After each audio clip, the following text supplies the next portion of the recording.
kuwafurusha waandalizi wa kampuni ya Worldcoin kwa sababu za kiusalama. Maafisa wa polisi waliwashauri waandalizi hao kutafuta sehemu nyingine kama vile uwanja wa michezo. Hii ni baada ya maelfu ya watu kujitokeza kujisajili ili kupokea fedha kutoka kwa mpango huo wa fedha za kidijitali.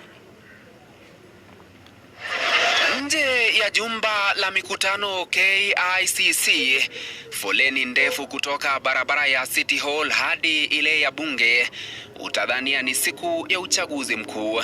Maelfu ya Wakenya wakifurika kutambazwa macho katika mpango mpya wa fedha za kidijitali kupitia sarafu za cryptocurrency unaotambulika kama Worldcoin. Nilipata online kwa apply, wakaniambia niende hadi Town Center, kukuja hadi KCC, kukuja hadi hapa nikapata watu wanapanga laini.